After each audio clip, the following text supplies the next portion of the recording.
Consider this your trigger warning. The following program is strictly satire and is not meant to be taken seriously. So don't get all butthurt, you liberal snowflakes, just because we skewer your sacred cows and expose all your lies and hypocrisy. Truth hurts, and so does satire. So grab a drink, pull up a chair, and enjoy the show. All right, everyone, welcome back to the Prepared Mind channel. It is Sunday Night Live. It is the zoo, and we're here with you guys.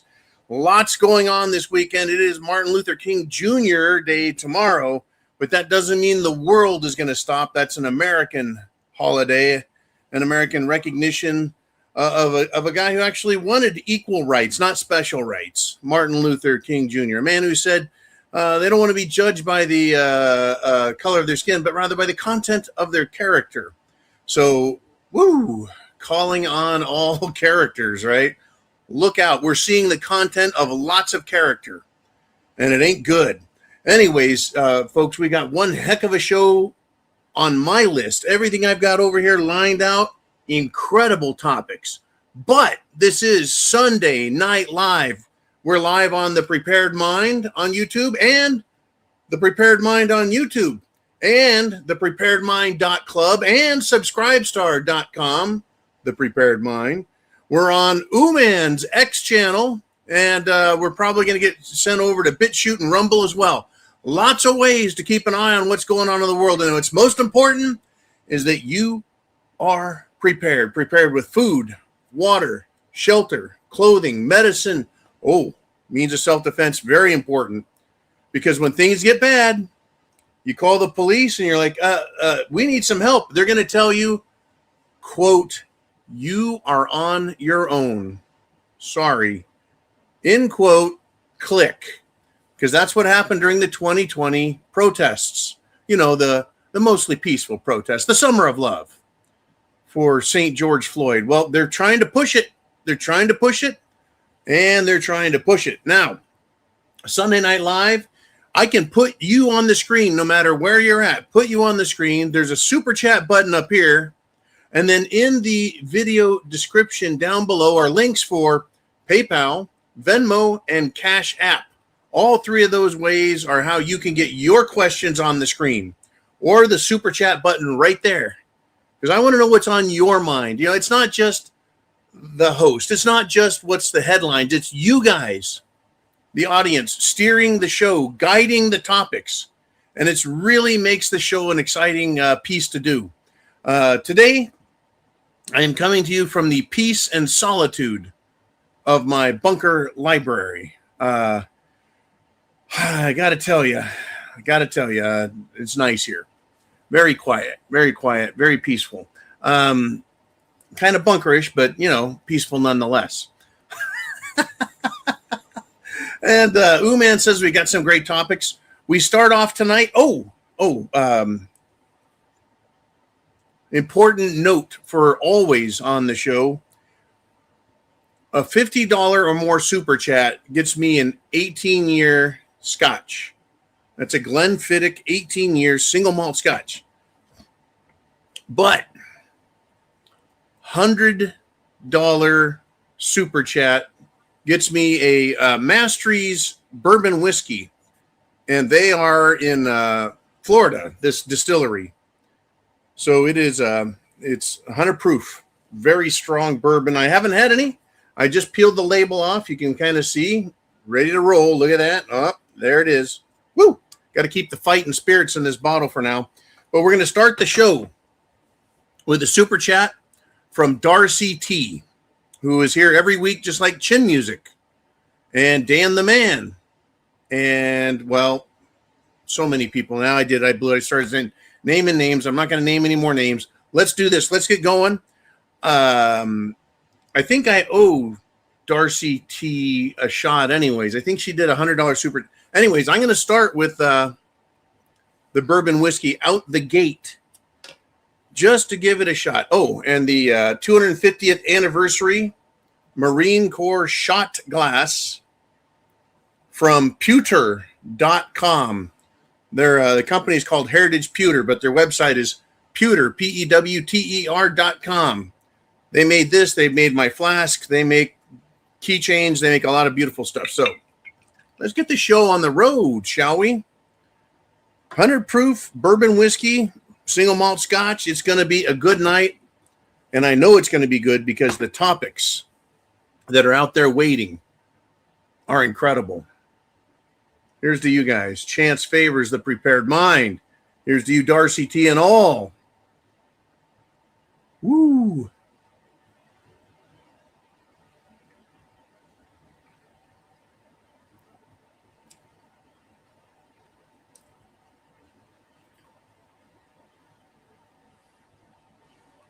Pretty damn good bourbon. Woo! Oh, yeah, that's a good one. Okay, so Darcy T's question, comment for the night. She says, so now it's all about the violent protests in Minneapolis. Trump is weighing the option of calling it an insurrection. Although I don't agree with his violent protests, calling this an insurrection is opening the door wider for our government to clamp down even further on the rights of all U.S. citizens. At this point, it doesn't really matter if the protesters are left or right. It's that the government is moving into dangerous territory. She's making some salient points here.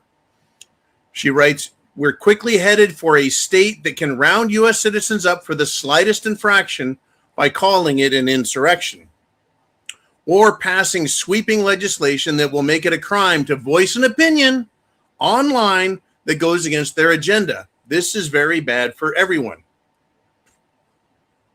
Now, Darcy brings up some very interesting thoughts here. Right? She's bringing up the slippery slope argument, which is a logical fallacy unless, in my opinion, unless you have a historical precedent for such actions happening and an escalation, and we're seeing that. I can't disagree with her. I don't think it's a logical fallacy. It's not jumping to conclusions by saying this can be taken out of context. Now, I don't agree with the violent protests. I agree with you protest, and if it doesn't work and it's that bad, you go right to removal of government officials by force and violence. That's how I think. I'm not calling anyone to do that. I'm not recommending it or anything bad, but violent protest is stupid because now you're fighting other protesters. You're fighting the police. The police aren't the problem. They're not legislating stupid laws. They're not making things difficult. Right? It's not the police that are the problem. It's the government above them. So getting violent with police during a protest is ridiculous. And it smacks of insurrection as well as mayhem. And mayhem is a felony. Now, let us continue, though, with her thoughts. She says, calling this an insurrection is opening the door wider for the government to clamp down even further on the rights of all U.S. citizens. Well, how do you get one group of citizens to agree with something that under every other circumstance they wouldn't agree to? Well, by framing the other half as the bad guys, then allowing for that escalation in government authoritarianism. And I think this is where Darcy T is pointing. You see, during the 2021 January 6th protests that became violent, the Democrats used that. They used that as a chance to call right-wing Republican conservative opposition an insurrection and then arrest everybody and use it as an excuse. So the lie, it was violent. Well, that was started by the sleepers, agents provocateurs, Metro Police in D.C., and FBI undercover agents. They started the violence. Then they called it an insurrection. And knowing already that the vote, the Electoral College vote was certified by Congress at that point. So now they could go hog wild, throw all the violence they want, make all the accusations. Joe Biden was declared president, even though he was not inaugurated yet. That's January 20th or 21st, whatever the fuck that is. But this was it. And the left fully supported, absolutely arresting everybody, calling them insurrectionists, saying use all the violence you need. And they did. They stormed into people's homes. They pointed machine guns at wives, children, even babies in cribs. They manufactured and planted evidence on patriotic Americans to frame them literally as insurrectionists, as violent terrorists, right? Like the Green Beret decorated war veteran from the Army here in Florida, who was a congressional candidate at one point, refused to cooperate with the FBI as an informant and a agent provocateur. They planted hand grenades in his home. Just absolute bullshit, along with other evidence, right? So that's it. If the government wants, you need some section of the population to support you. So that's exactly what they want in this case. Now, us right-wingers, us Republicans, us conservatives, patriots, whatever you want to call us, they want the left so far out of control that we agree to call them insurrectionists and remove them. Now, Trump can call them whatever he wants. Trump can use whatever executive authority he wants. He can invoke the Insurrection Act so he has domestic warlike powers to stop the insurrection. So I do understand how we can get from, well, these Democrats are complete assholes to, whoa, we need some extra constitutional authority and protection here.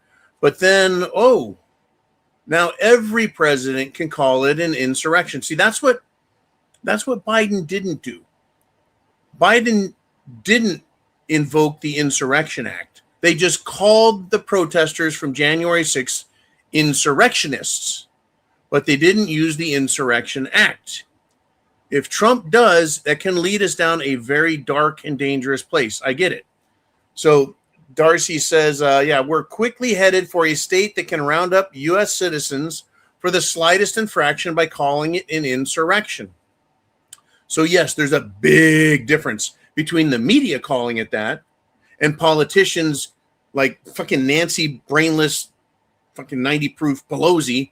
That dumb bitch called it an insurrection. Hakeem Discount Obama Jeffries calls it an insurrection. Everyone calls it that, but the president didn't. And they didn't invoke it. So once one side does it, it becomes easier for the other side. Pretty soon, everyone's calling everyone that they don't like an insurrectionist. So if Trump were to do this, if he were to invoke the Insurrection Act, if he were to do that, and then in a few years, he loses the election or the next Republican loses, as soon as the Democrats have power in the Oval Office, they use the Insurrection Act. They issue a new one. They keep the old one alive and just name the new enemies of the state, right? The state meaning the government, the state of the forum, whoever the authority and control is. So the Insurrection Act is very dangerous because, well, it's supposed to be reserved for an actual attempt to remove the United States government as the authority at the federal level from cooperating and working through the Constitution with the various states. So if you were to look at a strict definition of an insurrection, it would involve paramilitary activity at the nation's capital in Washington, D.C. My opinion, not at every state or every state capital, unless a state officer like a governor and maybe the head of the state's National Guard or the state militia, if they were to stand up and say, we are not obeying the United States of America government, and we're going to have other states do the same, that could be perceived, and I think argued, that that is a problem, that they are looking for insurrection. Now, there's a difference, in my opinion, between insurrection, well, we're going to take over the government, and separation. In other words, saying we no longer want to be a part of the United States of America. We want to leave the United States of America. We want to be an independent state on our own, kind of like the South in the Civil War, right? They were like, we want to be independent of you. And the North said, oh, no, you don't, and hence all the killing and death and mayhem. In any event, here we are now. I understand the argument that Darcy T is making. It is, right? And then we move to the slippery slope here, passing sweeping legislation, these are Darcy's words, that will make it a crime to voice an opinion, well, she wrote online or publicly, that goes against their agenda. This is very bad for everyone. Now, that last part about passing sweeping legislation that makes criticism of the government or criticism of the government's allies as part of that insurrection language, right? It's not, they could turn it to where, well, it's not just the act of insurrection, it's discussing it, promoting it, encouraging it, calling for it, kind of like calling for violence like Hakeem Jeffries does, and other politicians in Washington, D.C., they call for violence many times. I'm like, that is inciting violence, and it should be a fucking crime. It is not political speech to stand up there behind the seal of the House of Representatives and call for violence. Yeah, it's we do have the slippery slope argument here, but we also have historical precedent of politicians, not just in America, but around the world, when it's time for massive changes, socially, politically, economically, internationally, when it's time for a great reset, you will see this type of activity done with the purpose, the sole purpose of creating a scenario whereby they can make changes, they can make new dictates, they can abolish certain rights they claim. Now, here's the problem they're going to have. And I want to thank Darcy for the great super chat donations and for the allowing me to try the new bourbon, but for bringing this topic up. Hold on to that thought, Mr. Uman. Great. Leave that right there. It's a great fucking rebuttal. The Republicans are cowardly, right? But if you're going to make changes, you've got to sweep all that stuff aside, right? Democrats have no problem stepping on the Constitution, pissing on it, burning it. They don't care. Republicans, on the other hand, pretend to care. But if things are bad enough, things are violent enough, they can call it insurrection. I just think they should call it terrorism. Never mind insurrection. It's just plain old fucking terrorism. Now you've got a case that I think the U.S. can swallow. But that's, I think, interesting. Now, Uman says Republicans are always afraid of setting precedent as an excuse not to do what needs to be done. Democrats will do it, precedent or not, consequences be damned. And you phrase that very, very well, Uman. Thank you. So, yes, if the Republicans or Trump were to step over that red line, Democrats will never think that the red line was ever there to begin with, seeing the danger of it. Here is where the rubber meets the road on the street. As Americans who love America, as Americans who are sportsmen, as Americans who are veterans, as Americans who are active duty, as Americans who love the Constitution, as the Americans who have a Second Amendment, as Americans who own over half the firearms in the world, 750 million weapons are in the United States, and that's just what the government kind of knows about. Calling Republicans insurrectionists and attempting to round them up will result in the OK Corral, the gunfight at the OK Corral, times literally a million. It would not end well for anyone. I believe that if I'm going to phrase this in such a way. Any American who has a strong militant friendship following and family, if they are attacked, that friendship, militant, militia family would put the hurt on the local law enforcement for stepping over that fucking line. Because it really does come down ultimately to the Constitution. Ultimately, it always comes down to that, and then down to what people know the difference between right and wrong is. The difference between right and wrong. All right, great fucking topic, I got to tell you. Do stuff with Nikki, and she writes, and neither Republicans nor Democrats matter. Same toilet bowl, different turds. Yeah, one just has that blue stuff in there that makes it smell nicer. But in all truth, when you cut through the perfume and fancy words, it's all shit. Yeah, the Republicans are just. Robin G said, let's not be afraid of what if. We're jumping all through this fucking topic, damn it. I've got super chats waiting. We can touch on this topic some more if everyone, but I don't think we need to be afraid of what if because of what I just said about patriots having guns, knowing the Constitution, and law enforcement understanding that about us. But, right, I think we need to be cautious of what if, because I don't think anyone wants half of America to be fusilated, to use a nice word that the computers may not understand and try and punish me over. All right, great topics. Thank you, Robin G. Now I would like to move to Chin Music, who's done a $52 $52.23. So that's a $50 and a $2.23 super chat donation. And I'm going to switch over to the Scotch for this one. 18 years single malt coming my way. There it is. Here's to you, Chin. Semper Fi, brother. All right.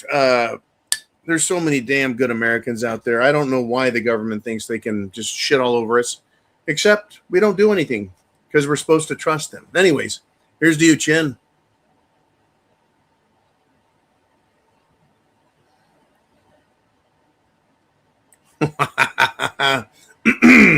Scotch, like mother's milk. Thank you, sir. Chin Music writes, well, Matt Walsh is a social media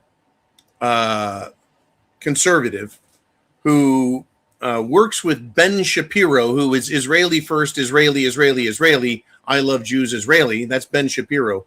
Matt Walsh works for his production company. So as intelligent as Matt Walsh is, as good at argument as Matt Walsh is, as thorough and well-spoken and articulate, he is wearing a collar with a fucking leash on it. So Chin Music writes, well, Matt Walsh hit his marching orders and stepped in a pile this week. A pile of shit. He went after Graham Plattner, who's running for the Senate in the state of Maine. Why did Matt Walsh go after him? Because he's 100% disabled after, get this, 4 tours in Afghanistan. He did 4 tours in Afghanistan. And Matt Walsh is saying you can't be 100% disabled and be an effective senator. Matt Walsh, clearly does not understand what the DOD, the Department of Defense, means when they say 100% disability. It refers to the level of benefits. And that is completely true. Leave that on the screen. We're good right here. Want a little explanation here. Oh, go ahead. No, put that back up. Leave that back up, please, Mr. Uman. I don't want to lose that last part. Okay, so we'll go over disability and military disabilities at that, if we shall. 1 second. I have to adjust the Prepared Mind camera. You can be disabled a number of different ways. It's your loss of hearing, loss of vision, injury due to missing digits, muscle groups, being shot or injured in the torso, the abdomen. People I know that have been paratroopers, they have back injuries because it's a hard landing every time, every single time. And if you put your time in, you put your duty in, you just crush your body. Why? Because you're serving America. You love freedoms. You love the Constitution. You love your countrymen who love America. And young men, ages 18 to 43, 45. They're not young anymore at that later end, but you sacrifice your body to perform the physical tasks that are required. So when you're discharged, you go to numerous physical tests to see what is working and isn't. And they may say you're 50% disabled. In other words, you've sustained injuries that keep you from participating and being able to live a normal life. A normal life. You can be 75, you can be 90, you can be 100% disabled. It's not like you're blind, deaf, missing your tongue, both your arms and legs are blown the fuck off and you're just sitting there.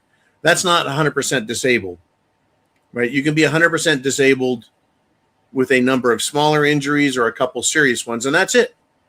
So Matt Walsh is completely wrong. He didn't do his research. He took his marching orders from his boss, Ben Shapiro. So Chin Music continues. But why did he, Matt Walsh, do this? And here's where we get into opinion and fact and everything else.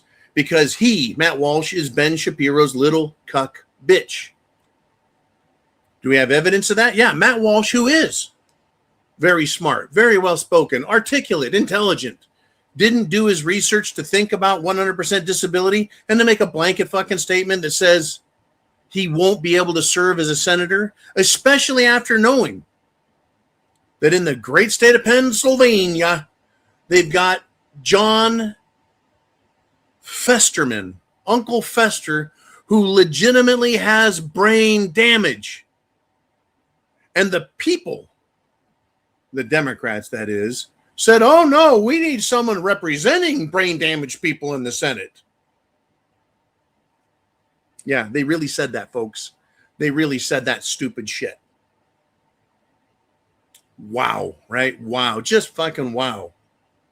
So then it goes, Chin Music continues, says, turns out Plattner didn't take AIPAC money. AIPAC, America, Israeli, and I call it Political Action Committee. It is political money. It comes from Israelis. It's funneled secretly, quietly. They're not required to register as a foreign agent, but it's clearly Israeli influence, which is what Ben Shapiro is. Israeli. So Chin Music continues. So this is why you attack a veteran, a four-tour veteran of the military who has sustained enough fucking cumulative damage that he's 100% disabled by the Department of Defense. And I know for a fact they don't give that away. Numerous tests, x-rays, exams, physical fucking tests, everything they can to find out exactly how jacked up you are. So that's what Matt Walsh has done for a paycheck. And Plattner didn't take Israelis' money because he wants to represent America and America first and America only. It should always be about America first and America only. And when we're doing well, fine. Then we'll help out other countries. So, Chin Music concludes with, what the fuck are we doing on the right? Cancel. Let's continue if we shall. Mr. Cancel your subscription to the Daily Wire, which is where Matt Walsh is, and that's Ben Shapiro's little Israeli, shall we say, Israeli opinion and orders news outlet. So cancel your subscription to the Daily Wire if you still have one. Matt Walsh went from pretty good to total dog shit in one post. Good riddance and a big fuck you from Chin Music to Matt Walsh. I just have to say, look, I'm totally disappointed in you, dude. Not you, Chin Music. Matt Walsh. Integrity fucking matters. Integrity matters, folks. Integrity matters. If you can't do what's right, you shouldn't be doing anything at all. To me, it's disgusting. It really is. It's rather disgusting. but that's what it is. It's kind of like Dan Bongina. I really have no doubt that Dan Bongina once had a heart of gold, a mind geared toward America when he joined the Secret Service. And then slowly over the years, he's been exposed. He sees things. He knows who's shitty. He talks about Hillary like she's the fucking queen cunt she is. Awful human being. Nobody has 57 friends that have committed suicide. Nobody, right? But he leaves the rest of it for sale on the table. Dan Bongina sold out. He lied to us all. He pretended, and then he took the money. $6 million is what's being reported. Dan Bongina. I don't know what Matt Walsh is taking. But $6 million, Dan Bongina is, according to researchers, guilty of taking from AIPAC, which is Israel First, America Last. So now that he's no longer the deputy director of the Federal Bureau of Investigation, Dan Bongina is attacking patriotic Americans who question the loyalty and integrity of politicians. Politicians who are fucking liars. That's what politicians do. They lie. We don't have any statesmen with the exception of maybe just a few. Many would argue that Massey is a statesman, a true representative of the people. There's not many left. Not many left. And when they show up, they end up getting attacked. Israel's dual citizenship Americans send tons of money, like the billionaire Miriam Adelson will throw money, millions of dollars at candidates to try and primary them and get people like Massey out of there. It's going to get ugly, folks. It's going to get ugly. Now, Mr. Uman, it is Sunday Night Live. I've got a bunch of stuff I want to talk about, but where are we at in the world of super chats and who's out there? We got Big Dan the Man, whoop whoop, with a $5 super chat. He says, what exactly is the Democrats' message for the midterms? Orange man bad, or is he a Nazi? Heard we now have more independent voters than ever now. Well, I'll tell you what. Let's go over the Democrats' message for the midterms. Abortion, good. Anti-whiteism, good. Anti-white racism, good. Illegal aliens, good. Rape is good. Drug running is good. Violently protesting against law enforcement, good. Allowing fraud by the millions and billions of dollars, good. That is the Democrats' platform. Anything that's illegal is good. Now, as far as Orange Man bad, yes, Orange Man bad. As far as is Orange Man a Nazi? You bet. He's a Nazi. He's a white supremacist. He's Hitler even. He's awful. He's a dictator. What else can he be? Anything bad, right? That's, and they'll use their interpretation of what Trump is to discredit any other Republicans running. That's their platform. Dan asks, heard we now have more independent voters than ever now? Interesting. I have not read that statistic. What I do know is voters are now looking at getting rid of shitty politicians. They're no longer going to vote the way that their parents voted. They're not going to vote for the incumbents. They're tired of being lied to. And I think most of all, these independent voters are probably the Utes. I know there's a lot of independent voters in the Gen X, which is my generation. Our parents were either Democrat or Republican, and they'll never think about anything or change anything. They just vote R or D. Gen X, the people that were independent, are people who wait to see who's winning in the fourth quarter of the Super Bowl and then go, that's my guy, I'm voting for him, because they want to be on the winning team. Right? I don't have a lot of belief in independence. Now, independent-minded, critical thinking people, that's different. But people who are registered Independent voters, I've never really admired and appreciated them. You get down to millennials. They reject their parents. They hate their parents. So they don't want to register as Republican or Democrat in a lot of cases, because they want to stick it to their parents. Like, fuck you, old man. I'm going to be my own man. And then you get to the Gen Z, the Zoomers. These are Americans who are about 30 years and younger, right? It could be 28 and younger. I don't fucking know, but they're younger, right? That's the newest generation coming up. They don't like and trust the Republicans. They do not like the Democrats. Now, of course, there are the left-wing lunatic, pink, blue, green, yellow-haired, transgender, testicled fucknuts that are obviously going to vote Democrat. If they could vote communist, they would. But on the other side, the Republican side, or rather the conservative American side, they want freedom. And they are disgusted. They're sick and tired of seeing all this money being given to illegals, all this money being given to Israel and Ukraine, all this money being spent on war munitions to fight wars for other countries. They're tired of it. They're tired of looking at jobs and going, I can't get a job because there's H-1B and other fucking work visas allowing immigrants from India to come here, lying about their experience, lying about their education, lying about their degrees, lying about their knowledge base altogether, getting jobs.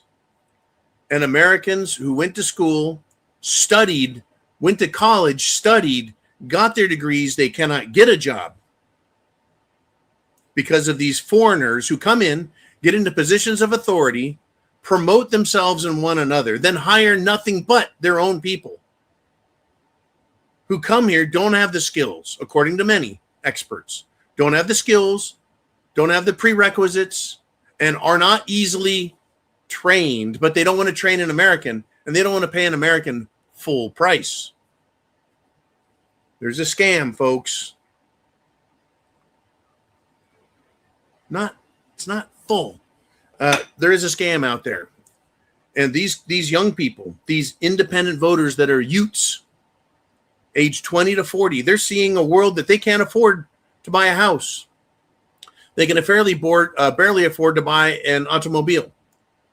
Right? They can barely afford to start a family. Now, I have made the argument. When I was a kid, there were weeks where I ate tuna fish, peanut butter, top fucking ramen. There were weeks where I went a week without work, 2 weeks, a month, and had to scrounge to survive. Scrimped and saved money for years to get my first house when I was 26. Had to pay 8% interest at a time when everyone else was paying 4%. I didn't have Starbucks every day. I had a picnic bench for a kitchen table. Right? The house I bought was unfinished. And what was finished needed to be replaced and refurbished. So over the course of 10 years, I kept pouring my money into it, remodeling it. Luckily, as a construction guy, I could do the work myself and was able to do well. It's hard work and everything else, but when you look around, you can't even get a fucking job. Yeah. Stop the cell phone bullshit. Stop the coffee. Stop spending money on new fashionable clothes. Fuck you, right? But once you've done all that and you still look around and you still can't get ahead because of inflation, right?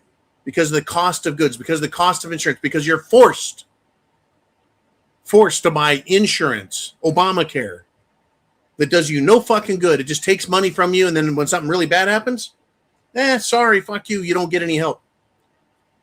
Right? Or you need to pay a $10,000 deductible. Right? I can see why they're so pissed, why they're independent, why they don't trust any politicians. Exactly. Anyways, I want to leave it at that. It is a very touchy subject. I have problems with millennials. I have problems with Zoomers. But I also have problems with boomers and problems with Gen Xers. It's anybody who doesn't want freedom, liberty, equality, justice, and to get these foreigners out of our fucking country. That's my stance. Right? That's not a political party platform because, well, our political leadership keeps saying we're going to clean the country out and doesn't. Who keeps saying we're going to fix America and doesn't. Who talks tough about crime and doesn't do anything. Enough on that. Thank you, Big Dan the man. Awesome hearing from you this week. All right. Well, folks, we got over 300 people live on the Prepared Mind channel. We're 40 minutes into the show. We're going to go 2 hours. This is the Zoo. It's Sunday night. It's your show. You get to pick the topics. I've got a lot, but I let you guys pick because this is where we raise money to keep the lights on, to keep everything comfortable at the Prepared Mind bunker. Mr. Ooman, who's up next? What do we got? We've got Northern Pike with a $10 super chat. And he says, full stop. Don't say the name. Y'all already. There is a lot of Rennie bad, and it's being dealt with. Can't you see? And now we can see. Is that music? Is that a song? I think this is a code. Northern Pike. Don't say the name. Y'all ready? There's a lot of Rennie bad. There's a lot of really bad. It's being dealt with. Can't you see? Can't you see what that woman's doing to me? Now we can see.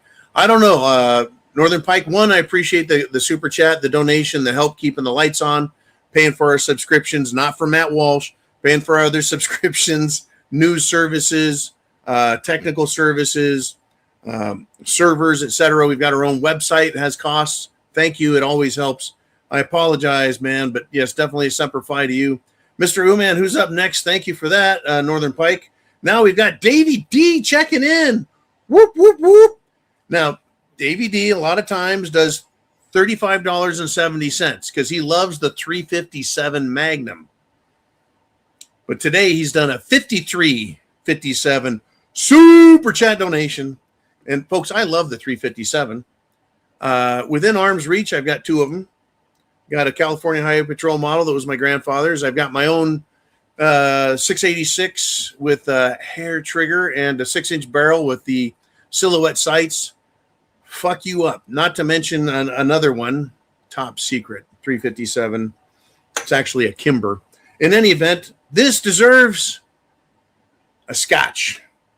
Yes, indeed, Davey D. And then we'll get to your topic, your subject matter.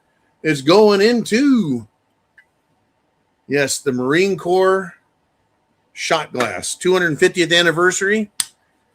I think there's going to be some shit changing. Here's to you, brother. Thank you.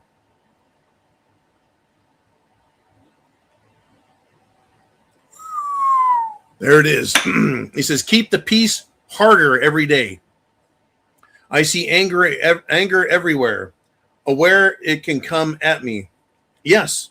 Interestingly, I'm gonna take your thoughts here and kind of expound on it. Keep the peace. It is getting harder every day. Not only is it the left wing and they're calling for violence over race, gender affiliation, right? They hate Cox, and then they hate women. They hate everybody. They hate everything. They hate America. They hate our borders. They hate our military. They hate everything. Democrats. But I see Republicans out there who are becoming very, very frustrated and angry. Keep your powder dry. Right? When Lexington and Concord happens, you'll know. You'll know. But his statement, Davey D, aware it can come at me. Yeah. Anger can develop, and you could be totally innocent. Just like that little blonde girl on the train who was peacefully traveling by subway, peacefully sitting in her chair, all alone, not causing any problems, gets stabbed in the side of the fucking neck by a multi-time criminal who's continuously being released from the courts. We're seeing it again and again and again, where anger strikes out and attacks innocence that is also unaware. This is why you got to keep your head on a swivel, watch, look around, keep an eye on everyone and everything. Don't turn your back on someone that you perceive could be a problem. Someone who is dressed very poorly, whether they're black, white, Mexican, Indian, I don't give a fuck, Asian. If they're dressed poorly, if their body language indicates that they don't have a master's degree, if If you understand body language, you just know what I'm saying, right? If you're in a bad area, I mean, not everyone who's a violent, fucked up left-wing moron, not all of them are going to dress like shit. They could dress very clean. They could be dressed for work and you wouldn't know it.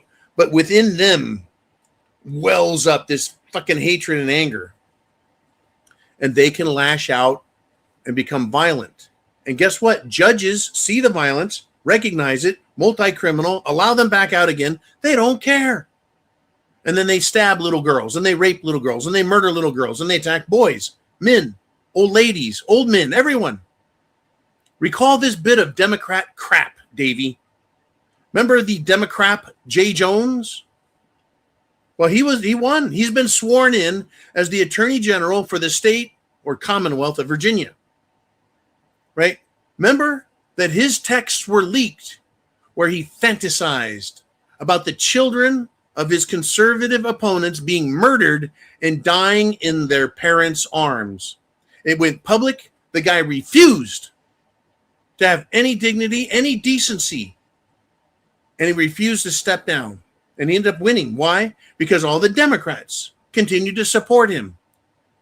Right? The now governor of Virginia, Spermberger, and other Democrats all up and down the East Coast supported Jay Jones. This asshole, right? He's a giant asshole. Is why our neighbors, your neighbors, are emboldened to push their, as you put it, anger everywhere, to push woke bullshit, murderous activities, anti-American actions against you, me, all of us, and everything you and I love about America. They hate it, right? And the cause for this is at the political level, like the jackass Attorney General. He makes a statement, fantasizes about the murder of his opponent's children and to see them suffer and die in the arms of the parents as they're dying. It outlines where this starts and how it filters down into all the Democrats who are angry everywhere. And this problem is something you and we will face. It's on the street. It's downtown. It's in our hometown. It's at the store. It's at our work. It's when you're driving. It's on the street in front of our homes. You've got to be prepared. The answer can only come. The answer can only come from the politicians. Right? You and we're not the problem. The protesters are a symptom of the greater problem. Understand that. There's a difference between a disease and a symptom. When you sneeze, the sneeze isn't the problem. You have a cold or a flu. The sneeze is the symptom that tells you have a problem. The sneeze is violent. You're blowing snot and noise and shit everywhere. The problem is a quiet little virus fucking with you. That's what these politicians are. They say a couple of words. They imply a couple of actions. They allow stuff to go on that shouldn't. But by the time it makes it to the street, it is a sneeze with the power of a fucking tornado and a hurricane and an earthquake. See what I'm saying? This is the problem. The problem is not insurrection on the streets. The problem is elected politicians in Congress, at the state level, at the executive state level, and also the state legislatures, the senates and the assemblies, etc.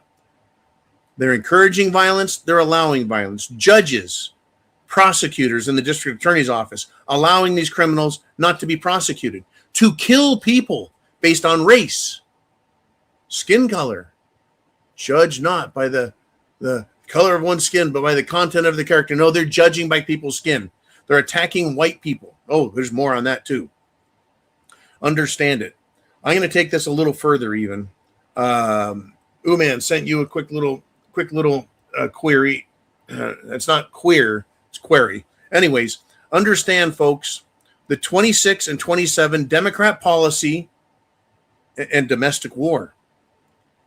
Right after her swearing-in ceremony, the Virginia governor and former Central Intelligence Agency, former CIA spook, Abigail Spermberger.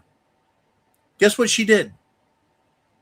Immediately, the first thing she did, she repealed Governor Youngkin. That's former Governor Youngkin, because she's now the governor. His order requiring local law enforcement to comply with immigrations and customs enforcement. In other words, comply with federal law enforcement requests, orders, etc. Well, in my opinion, that could and should result in the arrests of any state law enforcement officers if Trump were to grow some balls and manned up and stop making empty threats and ridiculous promises and actually take action, not with the Insurrection Act, but by charging these politicians all the way down to the law enforcement level saying, do your fucking jobs. If you don't, it is gross incompetence, it is gross dereliction of duty, and you have compromised public safety at the expense of the public in an effort to win political votes and political support, while completely disregarding peace and fucking everyone over. He should just arrest the politicians. They're the source of the problem. They're the cold. They're the virus, not the sneeze. But I don't think Trump has the balls. I really don't. Good golly. We're at 300 people live. I haven't said it.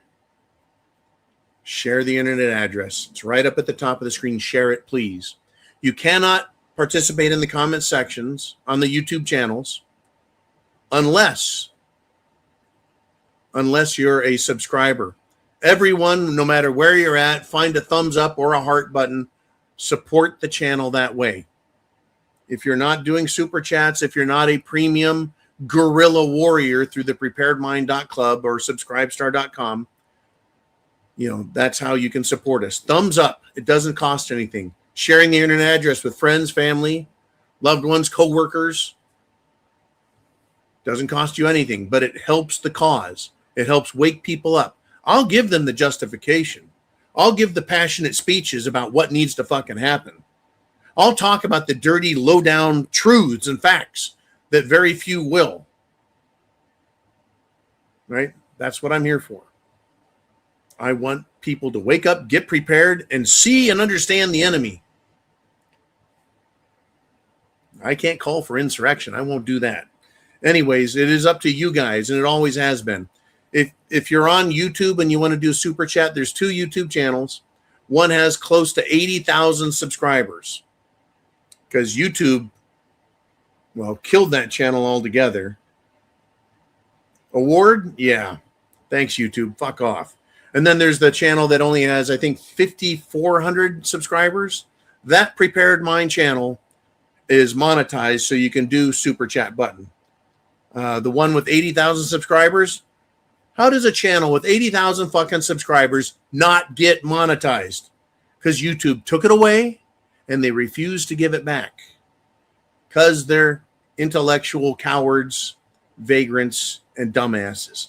All right, enough on that. Anyways, you guys have been great supporting me. Mr. Uman, what's the next topic? It's Nancy Keg.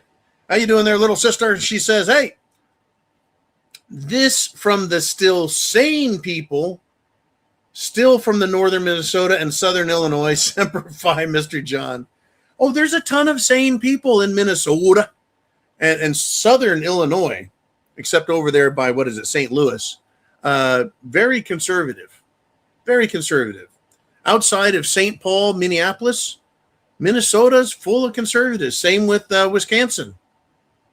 Wisconsin, I've got people down here in Florida that are transplants from Wisconsin, or they're snowbirds from Wisconsin.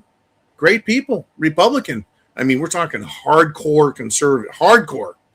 I was like, hey, calm down. We're in Florida. You can calm the fuck down. We don't have to get our guns out here. Woo! They're pissed off about what's going on up there. We know it. Now, just like in my area, this is now a Republican stronghold area in Florida that once was a little marginal. But since I got here, back in the end of 2020. Since I got here, this place is now solidly Republican, this county I'm in. And that doesn't change the fact that 4 out of 10 people around me go up top, get out of the bunker, walk around, look in the houses. 4 out of 10 are Democrats. 4 out of 10. That's 40%. So if you think about Minnesota or Southern Illinois, most people are surrounded by Democrats. 4 out of 10. Even in the bluest of blue areas, you're still going to have some Republicans. You see, there's going to be Republicans. They're just way outnumbered, and they can't win in like a Chicago area, all of the suburbs up there. It's just Democrats love to go to cities and just pack each other's fudge, right? But everywhere that is a Democrat state, a Democrat city is full of Republicans. It's just 3 out of 4, 4 out of 4, sometimes, 45 out of 100. They're a minority, but there's a lot of them. And remember, Republicans are more prone to think, less prone to act ridiculously for no fucking reason or to go off. Democrats go off. Democrats pick anything they want to lose their shit and become violent. You need to be aware of that and stay protected, stay aware, stay ready, be prepared at all times. But yeah, Minnesota, full of good people. Illinois, full of good people. Just ask Uman. Everywhere's full of good people. It's just what are their percentages? And therefore, by those percentages, who is governing the city, county, and state? Unfortunately, places like Chicago fuck things up. Nancy says, hey, good evening, everyone. Hey, Uman, I hear ICE, Immigrations and Customs Enforcement, is cleaning house in Southern Illinois now, and the people are feeling excited there. My son said it was quiet around where he lives. They are welcomed. That is ICE, Immigrations, Customs Enforcement, Department of Homeland Security, Border Patrol. They should have customs agents. They should have U.S. Marshals. They should have mercenary Americans. In other words, bounty hunters. There should be a bounty on illegals. There should be names and pictures and general locations of known offending illegal aliens in the country. They should hire and allow bounty hunters. Get Dog out, or did he die? Get him out there. You want the problem fucking fixed? You're going to find out who's willing to throw down and fucking skin their smoke wagon and who's just punching their fucking clown and full of shit. We're going to get there. It's coming. Stay prepared. But yes, on your day-to-days, step out. As soon as you step out your front door, scan the area. Look for cars out of place, people out of place, things out of place. Thank you, Mr. Uman. We're now at the 1 hour mark. You step out of the house, do that. Driving down the street, be aware of cars around you. Sometimes they'll follow you by accident. Other times, what the fuck is that person doing? I just made 3 right turns around the same block and they're right behind me. You don't want that situation, trust me. But, you get to work. I get out of my vehicle at work. I get out of the tank and I look around. I'm scanning. It's dark. As you guys know, 0 dark 30 every day. It's dark as fuck. So I look. I watch for vans. Because I don't trust anyone at any level, civilian or government. I look for fucking kidnapping vans. I don't walk anywhere near them. I keep my everyday carry on me. I don't care how safe my area is. Because it just takes one asshole. And you're on. It's on. All right, Mr. Uman, let's continue. We're up to 313 people live. Thank you for the thumbs up. Share that internet address. Northern Pike with a $1 super chat. Thank you, Northern Pike. And then Northern Pike with a $5 super chat. He says, I put commas in that last message for you to read, Marine. That's okay. Well, sometimes us Marines, we're better at chewing crayons and chewing the heads off our enemies than, becoming intellectual giants. But typically, I like to think I'm more cerebral than most ground pounders. But God bless them. You got to have them all. You do. Some of the greatest Americans have always been grunts, whether they're Army grunts or Marine grunts or even sailors. I don't have a lot of love for the Air Force because, hey, I never got lobster as a Marine. I never got filet mignon as a Marine, and I know that's our joke. Anyways, God bless all conservative, Constitution-loving veterans, including even the Coast Guard, as long as you are a Constitution-loving veteran. All right, let's continue. Ooh, man, we're at the 1 hour mark. Who's up? Holy batshit. It's Courageous Cat with $100 super chat, which means I get another Masteries bourbon whiskey, which instead of, let me see, the Glenfiddich is, where was it? By golly, I had the proof on here. I can't read. It's tough getting older, man. It's like 97 proof. Okay. No, I'm sorry, 87 proof. This, my friends, 100 proof. It's some stiff-ass bourbon whiskey, and it is pretty damn good, if I do say so myself. So I appreciate this, Courageous Cat. I looked thirsty. I felt thirsty. And we're going to go with this one right here. Semper Fi. God bless America. Here's to all the troops. The stars and stripes. May the birds of liberty never lose a feather.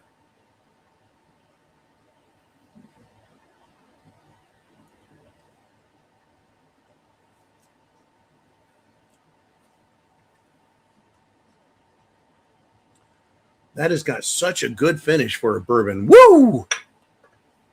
Reminds me a little bit of a Pappy's. Anyways, let's continue if we shall. Thank you. Courageous Cat got something to say, or are we just doing a beautiful? We got Perry Blake. Uh-oh. With a $50 super chat donation, $49.99. I'll allow it. Oh, this is going to be a good one. I tell you what, Perry, let's do this. Let's pour that scotch first. $50 gets me the 18-year Glenfiddich. And I don't mind my bourbon buddies hanging out with my Scottish buddies. They all get along pretty good. He's like, hey, Masteries, it's good to see you, my lad. Okay, anyways, enough of that shit. Yeah, that's working. Have you seen what happened to Jake Lang this weekend in Minnesota? Yes, I have. And Perry Blake continues with, fuck these filthy bastards. I concur. And also the Abraham Lincoln CVN 72 is in the Gulf, where I was in 95. Bottoms up, big guy, Semper Fi. You were in the Gulf. You may have been Navy. Fucking A. Gotta love the squids, man. They're fucking awesome.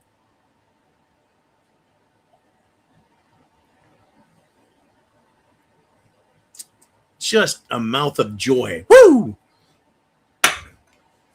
And Perry says, been watching you since the beginning of 2016. You've been around a long time, man. Awesome. Perry Blake, he says, Semper Fi. Semper Fi to you, man. If you were on the Abraham Lincoln, you were right there. All right. This is what we're going to talk about.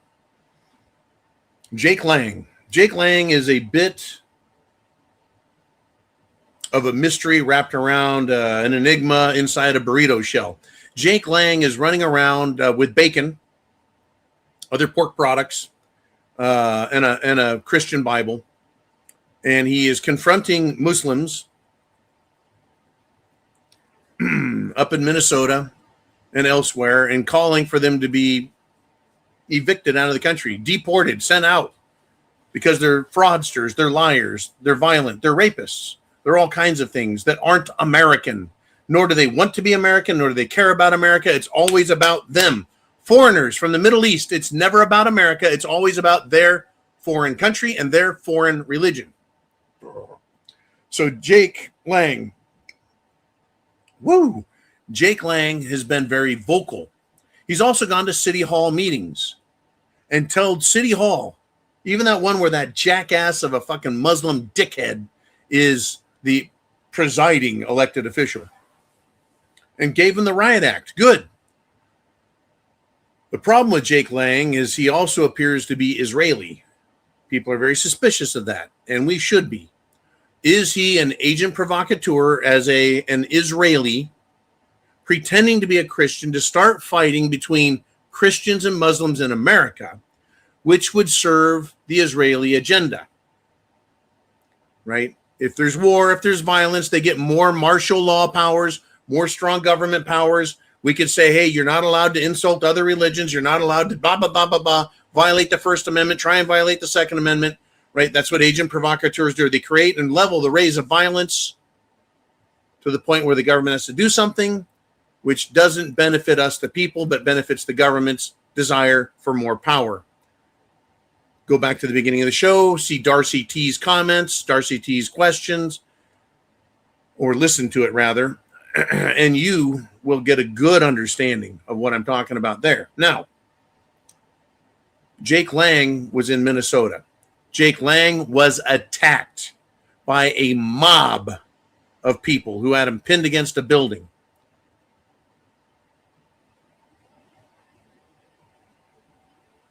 That fucking close. I don't know what his true mission is. I don't know if he is the same guy, Jake Lang is the same guy who looks just like him, who's an Israeli. Everyone has a doppelganger, folks. I get mistaken frequently for Kevin Nash, World Wrestling Federation guy. I'm not. But Jake Lang looks a lot, right? Doppelgangers, twins. He was violently assaulted. He's lucky he's not dead. When is America going to say enough of these motherfuckers? Right? These people are not Americans. They don't care about the Constitution, our history, our tradition, our culture, nothing. Right? They treat it like it's trash and stomp on it. I don't want them here, but Jake Lang put himself in a very precarious, dangerous situation. I don't know if he tried getting out of it and got trapped. I don't know. But I watched him getting the shit beat out of himself. I would not like that. Uman says there's a thin line between being brave and being foolish. At this point, it's foolish to walk into a hornet's nest alone. When you look at the enemy, I'm going to take that comment. When you look at the enemy you're dealing with, these inbred, literally inbred, retarded level IQ. Fact. These Somalis are inbred, resulting in IQs below the minimum line in America, making them literal, functional retards who don't understand law, our culture, our system, nothing. They're just here, creating little Somalia. And if you go in there undermanned, underpowered, incapable, and unable to defend yourself physically, you're going to end up getting the living shit beat out of you. It is foolish. You can only do that if the people you're talking to respect and understand the rules of debate, law. How about this one? If you lose an argument or debate, you don't get to get violent and beat the shit out of people. Now, all that said, what Jake Lang has done to illustrate to the world is that these people are ignorant, idiotic, inbred, violent retards, and they will assault and kill you if they don't like you. Now, Jake Lang has put bacon on the Quran. He has pissed off Muslims everywhere. To them, that's a blood libel, right? That makes them very mad. So they're going to remember him. It was really stupid of him to go in there unmanned, unprotected, and literally almost martyr himself. Stupid, foolish. If you're going to do that, if you're going to do what Jake Lang is doing, you need to take a bunch of big badass motherfuckers who are willing to go all the way to fight them and protect you. And that's some scary business. I've had that offer from several people who said, hey, if you want to go on national tour, we'll stand by you, man. We'll travel with you and we'll pack heat, we'll protect you. And as big as I am at 270 plus pounds, 6'6", yada, yada, whatever the fuck I am, right? I still know that if 3, 4 or more people want to beat my ass, I'm done. Even if I go full fucking Viking berserker, fucking foam coming out of my mouth, right? I'm still going to get the snot kicked out of me. Got to be smart about this. I think that Jake Lang is kind of full of himself, and he's going to cause a problem. Does he need to become a martyr so the world goes, oh yeah, Muslims bad? I think we all know. It's just what can be done about it. Currently, here we are. Government's doing nothing. Governor's doing nothing. Attorney General's doing nothing. Law enforcement's doing nothing. Police are doing nothing. Sheriffs are doing nothing. District attorneys are doing nothing. Judges are doing nothing. Trump is doing nothing. National Guard's doing nothing. Nobody's doing nothing but allowing the tensions to rise, and escalate until eventually, ultimately, there's going to be people murdered on the street. And we saw that back in 2020. We saw it. It's going to happen at some point. Can't stop it. I can encourage people to be careful, behave, obey the law, use your fucking brains and some common sense, have plenty of protection and backup and escape plan, or a fighting retreat for us Marines. You see what I'm saying there? I know the words. We don't retreat. It's a fighting retreat, like the Chosen Reservoir. Anyways, here we go. But it's coming. Eventually, ultimately, it happens. It always happens. It always has. It always will. It's human fucking nature. Ultimately, people want to fight because they don't get their way with an argument. Thank you very much. Ooh, man. We got some more super chats. Let's do it. We got Viking back with a $20 super chat this week. He says, if Trump doesn't send in the troops, then you'll continue to see those like Jake Lang almost getting killed and even churches being threatened. How insane is that? Well, it's insane if Trump does something. It's insane if Trump doesn't. Right? He's in a no-win situation on a lot of different levels. You know, from a continuity of government through the federal structure system we have, if Trump doesn't do anything, it is going to fail. The Constitution, the United States, the Constitution for these United States fails if Trump doesn't maintain order from top to bottom within his job description or authority requirements, or right, just doing his fucking job. If he lets states destroy themselves, harm people, if they refuse law enforcement, guess what? It's over. It becomes a fucking mayhem central. Seattle, Portland, Minneapolis. We're going to see it in New York City soon, no doubt. Chicago, LA. It can just get really nasty. Now, if Trump does something, then we go the other way with that risk, that threat of insurrection being called on everyone at any time over anything. And, well, lobbyists like AIPAC, the Anti-Defamation League, the Southern Poverty Law Center, and all of these other quasi-foreign institutions that actually speak like terrorist groups when they don't get their way, they can call for all of us to be corralled, penned, hurt, censored, canceled by these same people because the president's willing to act on anything they say at that point. Oh, yeah.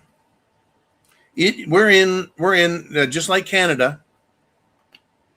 I'll tell you what, Viking, we're in a situation where it's a damned if you do, damned if you don't.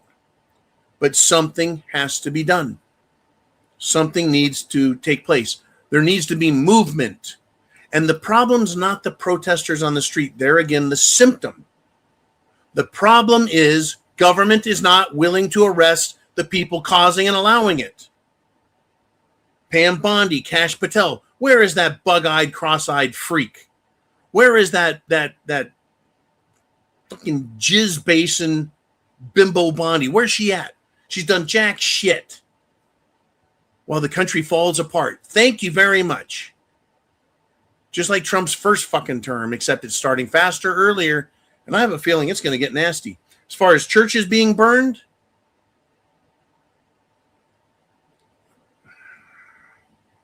remember Ghostbusters? When the Stay Puft Marshmallow Man stepped on that cathedral, and the Ghostbusters said, "You're not doing that in my town, Mr. Right. Nobody sets a church on my town." These people want to burn Christian churches. I'm sure they want to burn and attack Jewish synagogues also. See, that's a synagogue is their religious place, so therefore it's about Jews. Israel is a secular state. I call them Israelis. They're not mutually exclusive, but they can be. Anyways, let's continue if we shall. It's completely fucking insane, Viking. The whole system. Canada, Toronto, Quebec, Montreal, shit shows. Montrealistan, right? Unbelievable. Yeah. Toronto, Delhi. Yeah, it's awful. It's fucking awful. All right, folks, thank you for the great super chats. Let's continue. Ooh-man, what do we have next? Who's up next? It's Gary D with a 556, my favorite number. Super chat donation. He says, I don't know why these leftist morons are being allowed to attack ICE and impede traffic. I don't think Trump is being tough enough. I absolutely agree.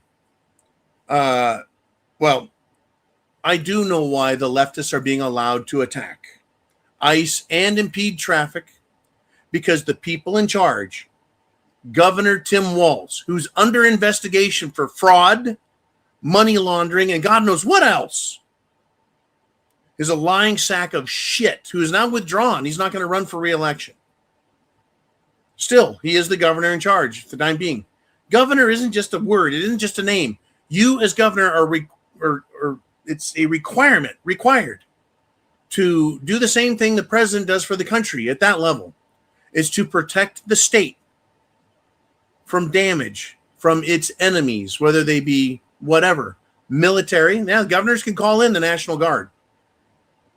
Militarily or economically, financially, they're responsible for the environment, for the cities, for the rural areas. They're responsible for all that. They're the responsible actor. And Tim Walz is a pile of shit. And he wants Minnesota ruined. He's a fucking communist. So he wants this. He wants fighting. He wants people to rise up on the left, the communist left, rise up and start killing all the Republicans. Literally, that's what they want. But they don't seem to fucking get it because, well, they're retarded. The governor, the lieutenant governor, the district attorneys, the attorney general for the state of Minnesota, they're fucking retards.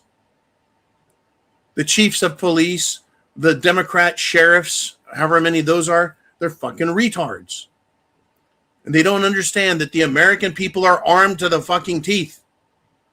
I mean, if you want to talk about one of the states that is jam-packed with sporting enthusiasts, Minnesota's one of them, right? If they're not fishing, they're duck hunting or geese, right? So they're sportsmen extraordinaire. All the states are that, including Hawaii. Even Hawaii is loaded with guns, loaded with veterans, loaded with people who just want to be left the fuck alone. But Democrats don't believe that, and they want to allow these un-American pieces of shit, communist infiltrators to cause trouble in an effort to cause people to rise up and throw down the white Christian constitutional republic. That's where they're at. It's literally where they are at. All right. Oh, man, I tell you. 1 second, folks. There we go. Send a message over to Ooman. We're at an hour and 20 minutes. We've got a lot to talk about. A lot. I've got so much stuff on here, I don't even know where to begin, but it is your show.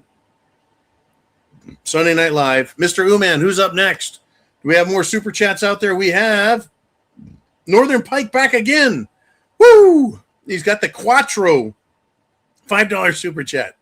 He says, back in the days, lobster was for slaves.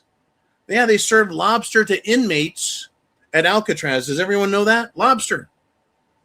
The lobster is related to the cockroach.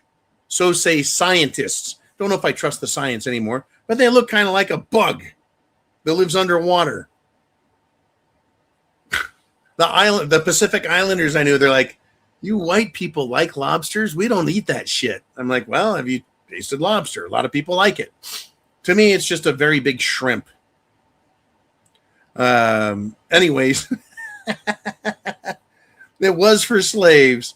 Northern Pike says, I still haven't gotten mine. Much love, and it's a great experience to hear your thoughts. Hey, man, I really appreciate that. I do. I really appreciate it. I've got so much on my mind, so much to share, but I love the zoo. I love hearing your guys' thoughts, questions, what's important to you, your perspectives, because it helps me refine mine. It adds to my perspective.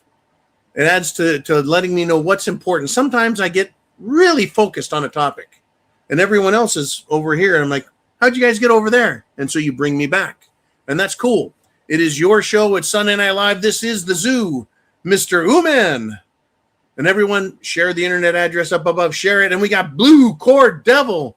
Woo! With a $50 super chat. You know what that means? That means I am going to sleep like a baby tonight with all of these great shots. And thank you for the fantastic support, everyone. 18-year. Whoops, I poured that one a little thick there, Blue Cord Devil. 18-year Glenfiddich Scotch. I keep buying those because they're just so damn good. And you guys do take care of me and support the show so well. Inflation is really hurting, though, on Scotch, that is. It's really putting the hurt on us here in the state of Florida when it comes to, our distilled beverages. Anyways, here's to you, Blue Cord.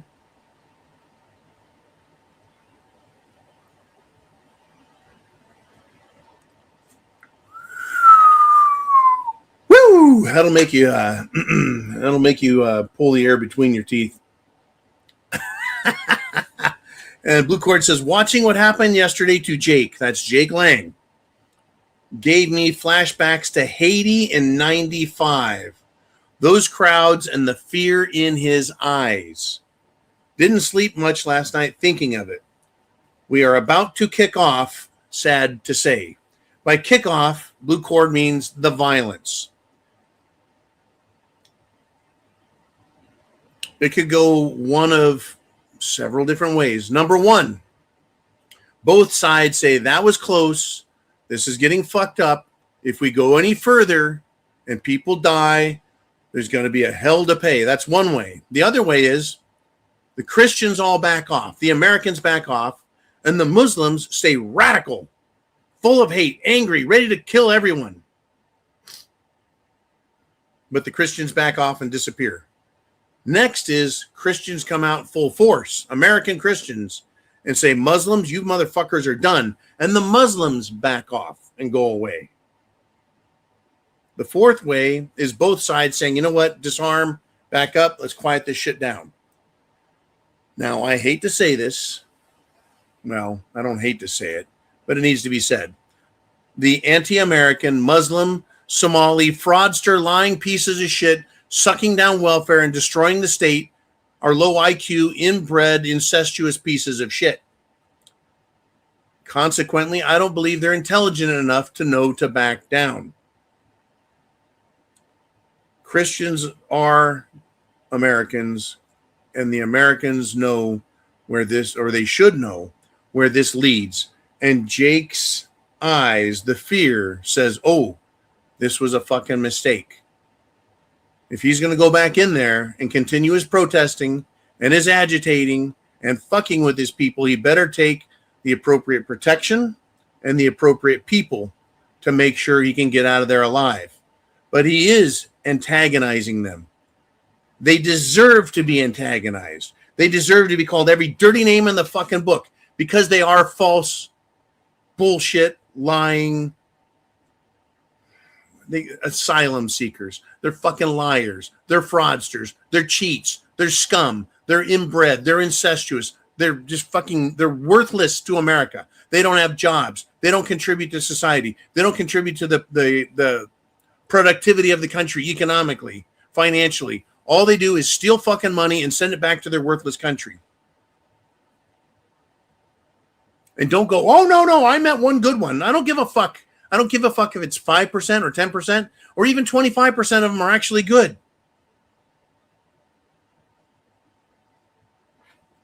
You've got 4 vaccines. 3 of them are mRNA. The last one, little one, this one's safe. The other 3 are mRNA. You don't go, well, 25%. One of them is good, so I'm going to take all 4. No, whatever good that one vaccine could do you, if it was good. The other 3 mRNA, the poison, toxic, cancer-causing, carcinogenic ones, they're going to fucking kill you. That 25% of the Somalis that are good, if you want to make that argument, are not worth the damage the other fucking 75% do. Period. Look at demographics. It's not stereotypes that are untrue. They're stereotyped as inbred moronic retards because that's what they are. There may be a couple good ones. Too fucking bad. You all get to go back. Right? You're not Americans. Go about immigrating here lawfully. Let's continue if we shall. We're at almost 90 minutes into the show. We're 3/4 of the way through. 75% through, and we still have great messages coming. We got Heidi with a $2 super chat. She says, why don't they have a curfew in Minneapolis? Great question. What's the purpose and point of a curfew? Which, by the way, I do not agree with. I do not think it's constitutionally illegal. A curfew is telling everyone they have to be in their homes by a certain time. Now, they had no problem with mandatory fucking curfews and get in your fucking house lockdowns in Minneapolis, Minnesota, under Tim Walz in 2020. Period. During the lockdowns, they walked down the street, the police did, full body armor, full military gear, shooting people with fucking pepper balls and paintballs and whatever fucking non-lethal ammunition. If they were sitting on their porches outside, they were yelling at people to get away from their windows. Fuck you guys. Okay, now, what about for minors? Minors are not adults.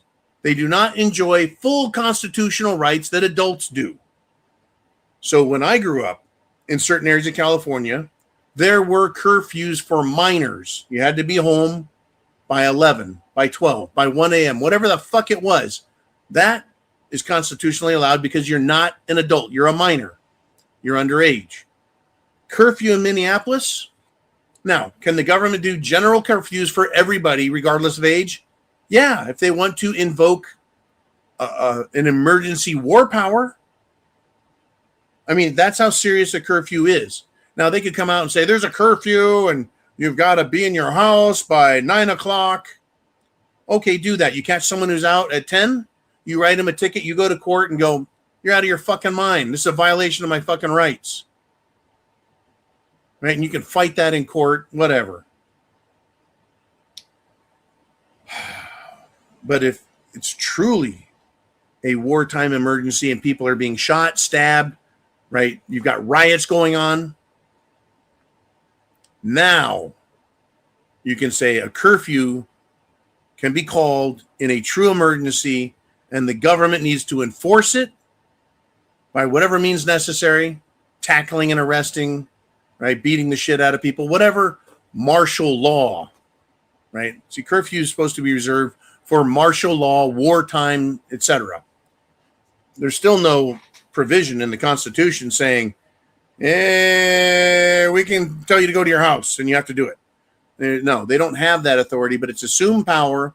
And if there truly is war in the streets, if you're not participating, you'd be well advised to stay in your fucking house. Anyways, they don't have curfew in Minneapolis, though, for you specifically, Heidi. And I know you're up in the Great White North. I do believe it's because the governor is weak and won't do anything. The attorney general is weak and won't do anything. The entire law enforcement structure from state, county, and city are weak. And they won't clean the streets up. If they clean the streets up, there'd be no need to call a curfew. If Trump would arrest high-level interference from political figures who are calling for violence and lawlessness, if he would just go fucking arrest them, the problem would be cured very fast. Because all the fucking Somalis look around, all the fucking Antifa, BLM, Black Panthers, LGBTQ fruitcakes, they look around and go, oh shit, we don't have any protection from the mayor, who is a fucking piece of shit, anti-American, Somali communist fuckstick, right? The mayor of Minneapolis, the governor, the attorney general, if they were arrested, they would look around and go, oh shit, there's no one backing us, no one allowing us. And law enforcement can go and arrest the leaders of all these communities. So isn't that nice to call it a community instead of calling them terror groups? They could go arrest the leaders of the Somalis, arrest the leaders of BLM, arrest the leaders of Antifa, arrest the leaders of the Black Panthers, arrest the leaders of the LGB, anti-government, anti-freedom, fudge packing groups. They could take care of them, but they won't. They refuse. January 6, 2021, from that point forward, the government had no problem finding every single person who was in Washington, D.C. and arresting them and calling them insurrectionists and fucking them over, ignoring their rights, torturing them physically, psychologically, emotionally, medically, and in every other way, deny them legal service. Government can do that whenever the fuck they want, right? But not when they should, to maintain law and order, peace and tranquility, and an orderly government and public process for dealing with grievances. They want this to happen, in other words, Heidi. That's why they don't have a curfew or any meaningful, positive policing actions. That sounded fucking friendly, did it not? Share the internet address. Share it. Text, email, call someone on the fucking phone, whatever it takes. Get them to wake up. Understand where we're at. It's a fucking mess. Now, man, I haven't talked about, I think, only 2 out of my topics, but we got so much more. Northern Pike, he's got the Cinco de hat trick here. Speaking of Cinco, we haven't heard from Carlos Granados in a while. Hopefully that's not his real name and he hasn't been fucking attacked by President Scheinbaum, the Israeli-Mexican leader who works for the cartels in Mexico. Anyways, back to Northern Pike with a $5 super chat donation. He says, Jake Lang may be in operation now, protected. I seen a vid of a man beat in much worse condition and a van showed up, armed grunts. Feds took him away.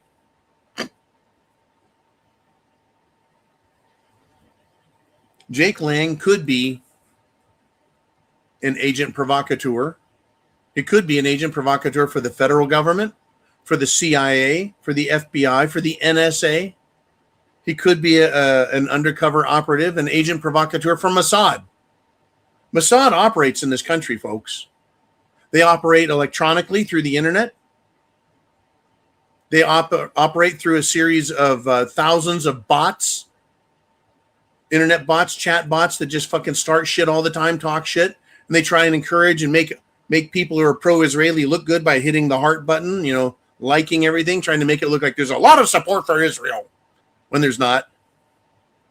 Very few people are like, yeah, we need to keep sending billions and billions to Israel so they can keep killing hundreds of thousands in Gaza and then attacking Syria and Jordan and Egypt and every fucking where else. Lebanon. No, there's not support for them. It is all electronic warfare, and Mossad's a big part of that. As far as their physical presence, it wouldn't surprise me a bit. Remember on 9/11, we had Mossad agents, the dancing Israelis in New York City who were there to celebrate that action, 9/11. How did they know it was going to happen if it was supposedly committed by Muslims from Saudi Arabia under instruction, guidance, and training from Osama bin Laden? Yeah, lots of questions, right? Yeah, the feds took them away. Do we know they were feds, Northern Pike? Or do we just know they were powerful operatives, showed up in a van, threw them in there like they threw Hillary Clinton in the Scooby-Doo van when she passed out at the 9/11 memorial back in 2016 when she was running for president?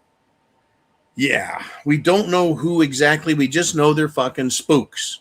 Spooks used in general to refer to high-level militant operatives who are carrying out a mission.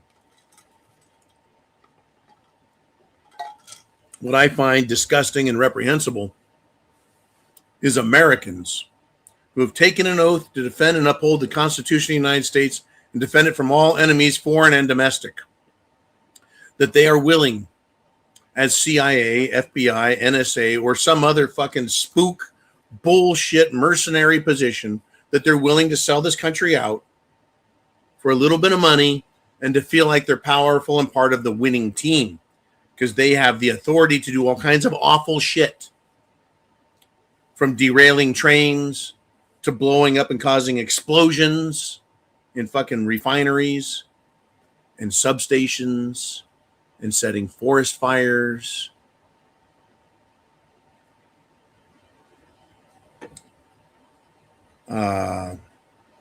It's a dirty world.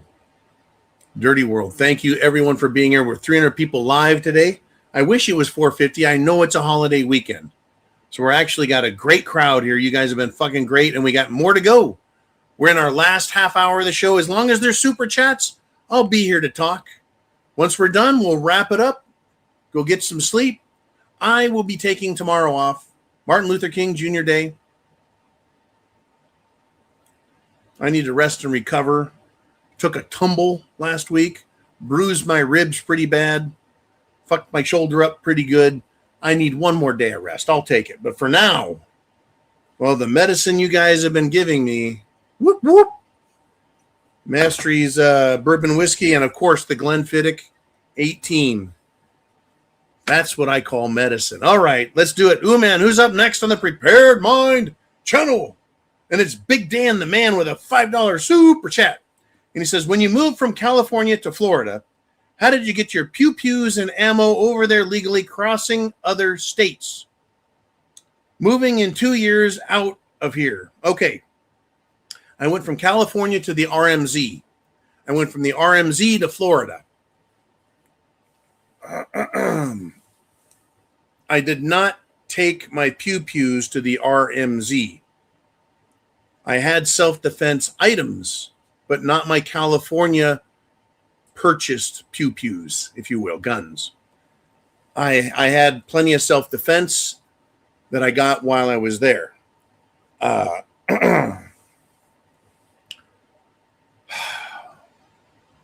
The green tank I had put on a ship and shipped across the water to get to the RMZ, and then it was shipped back to America and delivered to my place of existence in Florida.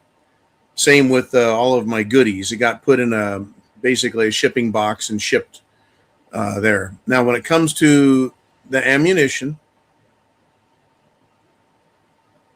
and pew-pews, it was all moved lawfully, legally transported from there to here by private courier. All my stacks of ammo cans, all my stacks of boxes, all of my magazines, scopes, all of my high-tech goodies and shit I did not send to the RMZ were shipped here lawfully. I know that you're thinking of getting out of the state you're in, the state of Washington. For the most part, you can drive wherever you want. Crossing state lines is tricky. I recommend looking at every state and making sure that you comply with their firearms transportation rules. Like I said, I had a private courier company who specializes in discreetly and lawfully moving goodies. It was not easy to get it done. It required the use of a good friend who maintained possession of certain boxes until I was ready to have them shipped to me wherever that was to be. But yes, everything was done legally. And that's the important thing. I don't recommend anyone do anything unlawfully, ever. But I know California is an awful fucking state. Up north, where I was at in the extreme northern California, the sheriffs up there were basically, like many sheriffs around the country, fuck you to the governor. But they have rules. You can't even give your guns to your kids there. You can't sell your ammunition without a fucking permit. They got so many ridiculous, retarded fucking rules. I don't even know which ones they still try and enforce, because most of them lose in court because they're unlawful. They're unconstitutional. They're fucking retarded. They're impossible to enforce. And it's that way over most of the country. With the good news, Dan, is with Trump in office and the United States Supreme Court ruling as it has the last couple of decades, but especially in the last few years, the Supreme Court is basically ruled, the right to carry is a right. And there are actually Supreme Court decisions that say the government may not take a right and turn it into a privilege and charge you a fee or tax to exercise your right. And that should apply to driving. I take that back. That should apply to traveling, but it doesn't. And they require us to get driver's licenses even though we don't drive, which is to act in a commercial capacity. No cop gives a fuck about the law. They'll just arrest your dumb ass. I've looked into it.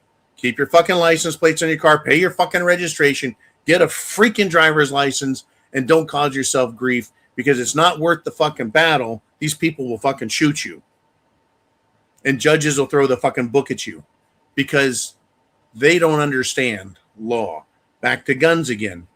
With respect to guns, there are very few states that are continuing to try and fuck people out of their rights. So if you have to travel across the country from Washington, avoid a couple of states in the middle to get to wherever you're going. Just fucking drive around them. For $100 in fuel, drive the fuck around the bad states. To guarantee that if you get pulled over, is there a problem, officer?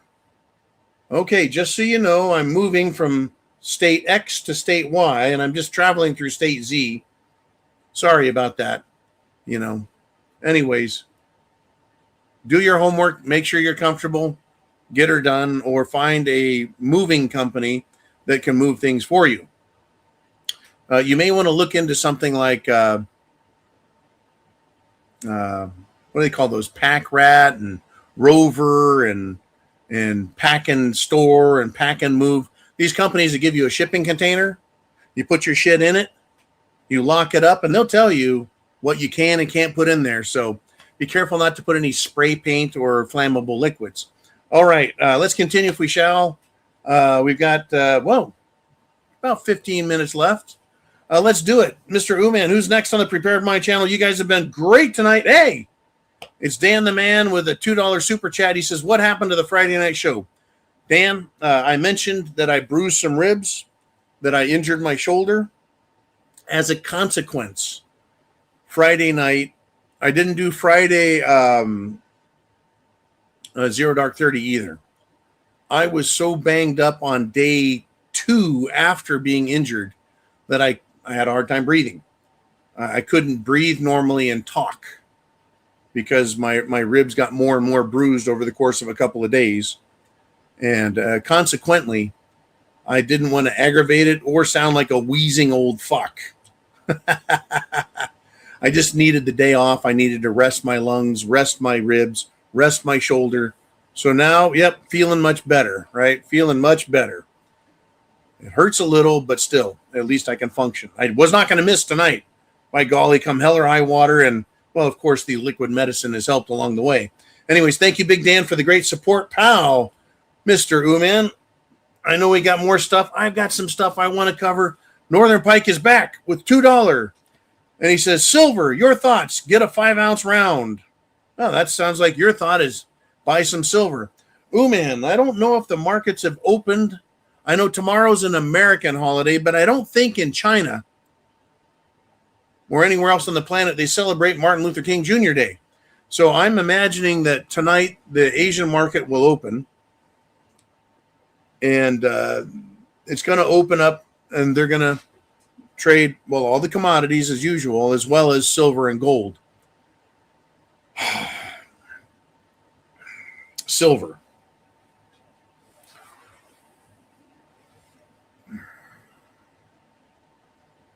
Silver has gone up 300% in the last 12 months. It hasn't even begun to reprice itself. All it's been allowed to do is get away because of the shortage. There's a dozen factors affecting the price of silver, everywhere from political decisions to regulatory issues, to means of supply, means of refining, means of production, means of distribution, tariffs.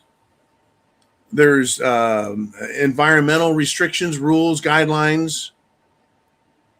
There's all kinds of issues that are governing it.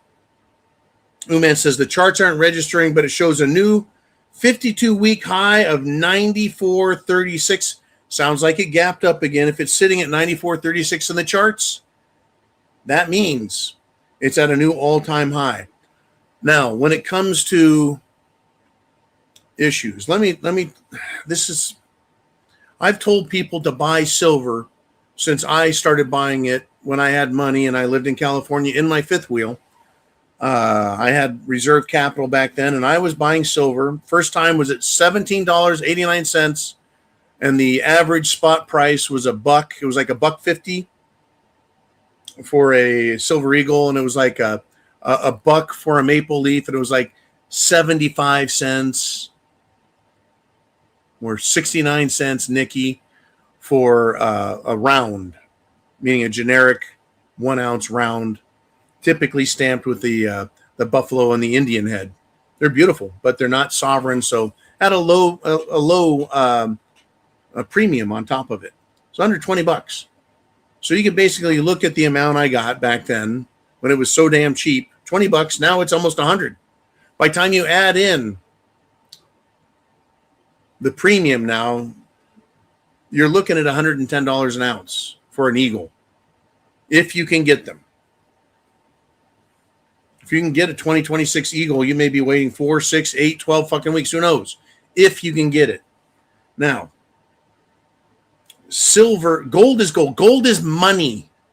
Gold is not used industrially. A tiny, we're talking 0.001% of gold gets used industrially. It doesn't conduct electricity as well as silver, so why not use silver? There's very few applications where gold is required. It's used in jewelry, but it's money. Silver, on the other hand, I used to lament that it was an industrial metal. I'm like, no, silver's money. The word money in many languages is translated directly silver, silver, money, money, silver. But I was like, why industrially? That's fucking stupid. It's blah, blah, blah, blah. Yeah, it gets used industrially in electric motors, batteries, electronics, chips, weapons, as in military weapons, solar panels. It is consumed. Everything takes silver. Even this stupid little remote control has a microscopic amount of silver because it dissipates heat, it conducts electricity, it's flexible, literally, it's reflective, it's where it's used industrially, it cannot be substituted. For example, a solar panel, they can use copper in it, but copper does not transmit electrical, right? It's not electrically conductive the way silver is. So it's not as efficient. You're not going to get as much power out of a solar panel with copper. Furthermore, copper corrodes in that application. It cannot be used because it corrodes and it loses efficiency very quickly. On top of that, it corrodes so badly it'll fail in like 5 years. Whereas silver is 100% conductive, lasts 25 years. And it takes for one solar panel, standard, like a 2.5 foot by 4 foot solar panel, it takes 1 to 2 ounces, depending on the model of solar panel. But I think most of them are closer to 1. That's it. You got to use silver. Silver is it. So you can't substitute and replace it. There is so much call for silver now for solar panels in China, solar panels in India, not to mention solar panels in America. The solar panel that I had in the RMZ was South Korean. It was a South Korean panel. They work. It's magical, man. Sunlight, electricity, crazy, right? So they're using that. The new solid state silver cathode anode batteries, amazing. They're going to consume silver there. It's used in medical devices. No other metal works. It's antiviral, antimicrobial, keeps things clean, beautiful, shiny, polished silver. They're consuming too much silver. Now there's a shortage. There's been a structural shortage for the last 5 or 6 years, meaning the world consumes over 830 million ounces, which is what the world produces. Here's where the rubber meets the road and why this number, 9436, is too low. I'm going to get into this. I know I'm running out of time. I got 10 minutes. Okay, cool. I need another fucking shot. My ribs are hurting. So you guys have been good. I'm going to take a quickie here for medicinal purposes. And then we'll get back into what is going on with commodities.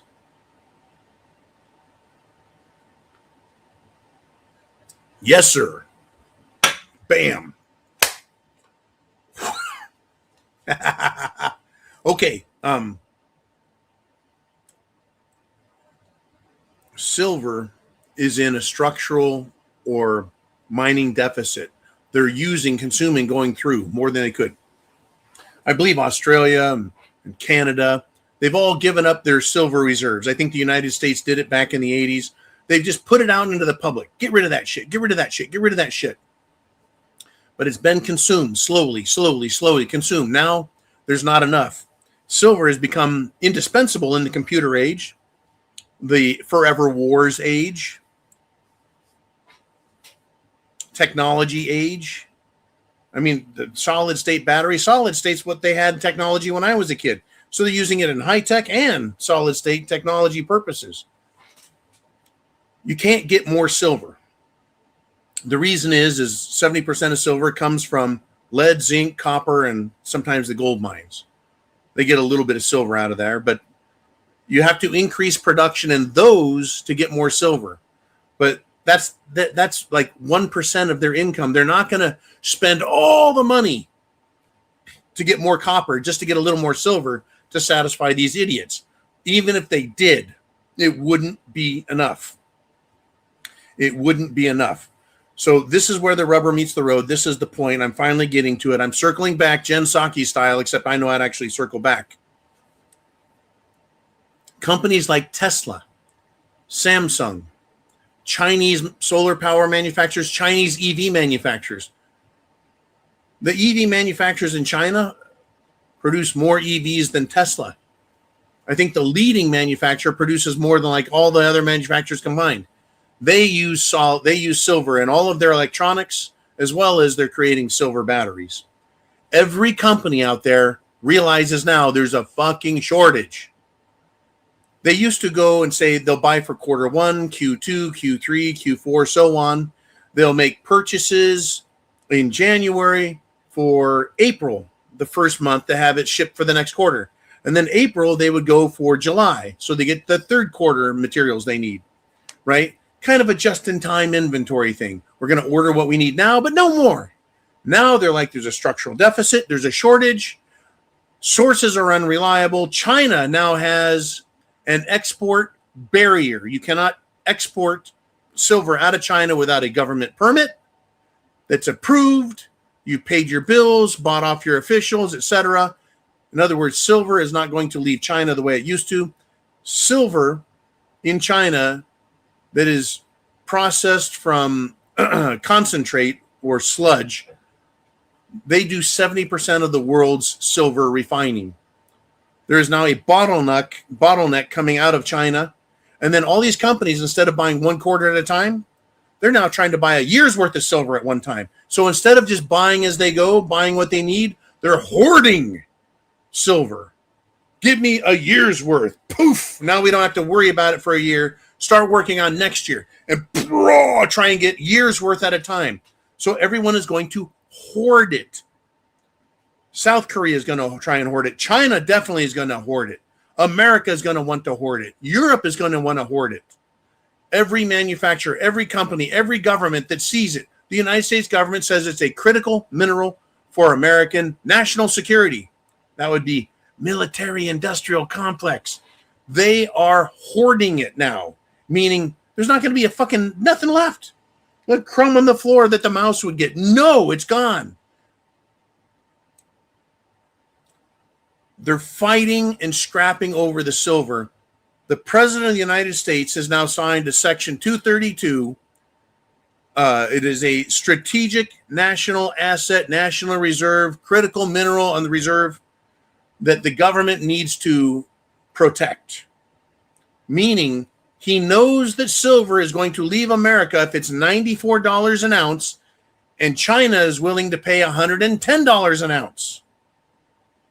There's a great sucking sound, as Ross Perot said back in 1992, describing how industry was going to leave America if the government allowed them to go to China to get cheap labor, cheap raw materials. And they did. And our great factories, our great production lines left for fucking China. Our silver is leaving for China. Our copper leaves for China. Our zinc leaves for China. Our cobalt, our nickel, our good metals leave for China because China is willing to pay more than market value to get them. Market value in America controlled by bankers. Yes. The bankers, it's easier for them to make money short selling everything, including silver and gold, because it's easy to scare investors away by doing a short sale, slamming the price, scaring the investors out, clearing all the weak hands, and then they buy it back at a discount. Then the investors come back, oh, it must be safe. The water's fine. They bring it up, and then bam, they short sell it and knock it way the fuck down again, triggering stop losses the whole way. Investors run, hedge funds run, everyone fucking runs. It used to take 2 months, 3 months, 4 months just to get it to start to go back up again before they'd knock it down. And then 3 or 4 months to get it up. Now they knock it down, wham! Everyone goes, it's on sale, buy it. Right back up, same fucking day. I've seen it happen 2 times in a day. There is a shortage and everyone's fighting for it. The president said, no more of this. You're giving our shit away. You're knocking it down cheap, and China fucking buys it. They take the money, they take the metal, and they send it out of the fucking country.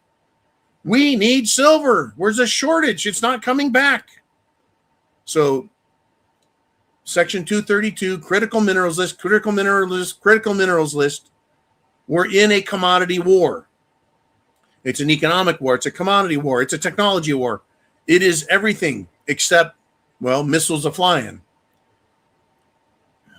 Northern Pike with the $5 super chat says, silver, get 5 your thoughts on tariffs, Greenland squeeze, U.S. banks, gold, no trade back to Europe at 10%. They're stuck. We got a lobster. We get a lobster. All right. I've touched on some of this, right? China won't even let it go unless they want to. And there's a huge tariff. There's a surcharge, a value-added tax, a VAT tax.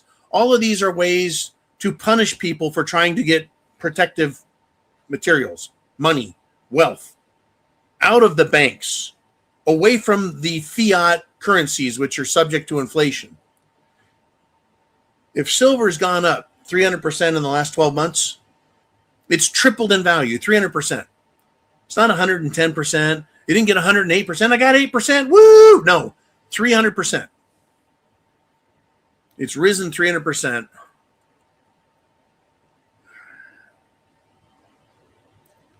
I don't think it's going to stop because these corporations are doing what they're doing. Can we go back to Northern Pike there? He had a couple other little tidbits I wanted to touch on, but I did see Blue Cord Devil rewarding me with some medicine. There we go. So Greenland. Greenland is a whole nother topic. It has to do with rare earths, critical minerals, including silver and other metals. They're pushing it.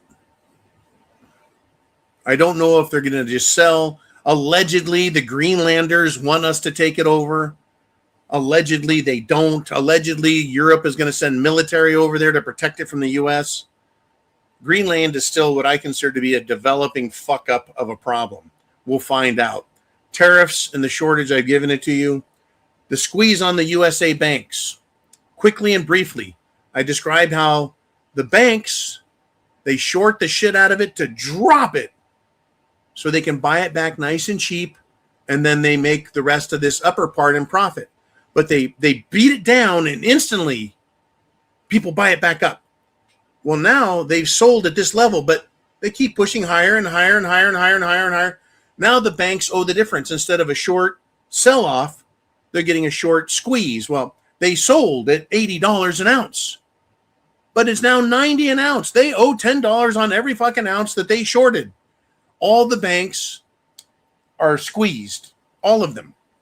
I'm talking bullion banks, Chase, JP Morgan, these types of banks, Wells Fargo, Bank of America, those types, big banks, Citigroups, USBC, these big banks. How much? I don't know anymore. The rumor was that JP Morgan got out. They're done.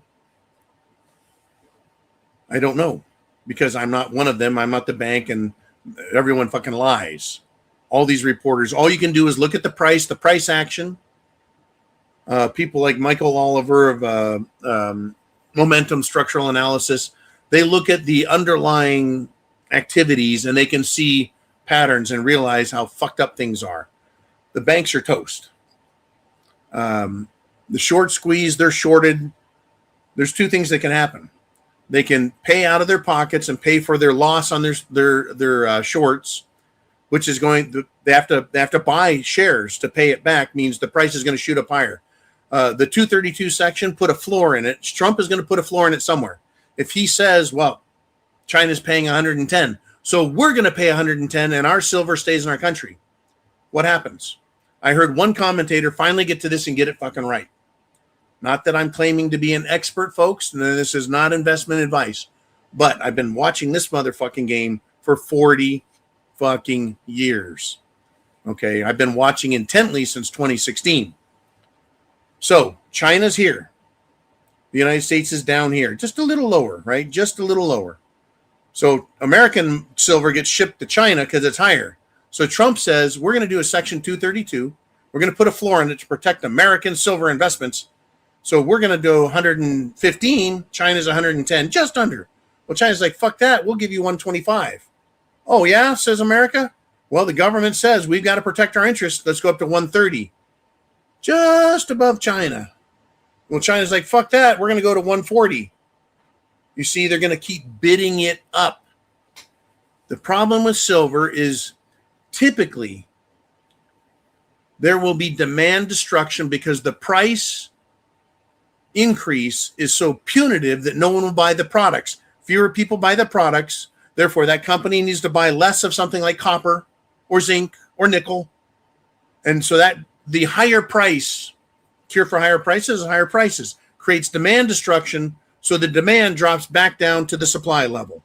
Silver cannot be substituted in solar, in the battery, in military equipment, in medical equipment. There's nothing that can replace silver where it's used. It's already expensive. But let's just say your solar panel uses 1 ounce of silver. Your solar panel cost, the one I bought that was South Korean back in 2020 cost $1,200 fucking dollars. Right? $1,200 is a lot of money for one fucking panel. Back then, silver was $20 an ounce. You raise that to 100. Okay, so now the panel, instead of costing $1,200, costs $1,300. Not much difference. Right? Not much difference. People will be willing to pay that. Governments will be willing to pay when the silver is just a fraction of the overall product cost. Silver batteries. There's a bank of these batteries. They've got, well, currently, or back a year ago, it would have been $1,000 in silver for these batteries. Now it's $3,000 for the batteries. On a $100,000 fucking Mercedes-Benz EV, who gives a shit about an extra $3,000, $4,000, $5,000, $6,000? They will pay it. It cannot be substituted to get the performance that silver has. Therefore, demand destruction will not bring the demand down. We're going to have an extended issue, technology, military, medical, solar, everything, computers, everything. All these AI computers, super high-speed processors that burn 100 times the electricity. Matter and energy cannot be destroyed. It can only be converted from one to the other. They're converting energy into electronic signal. It creates as a byproduct heat.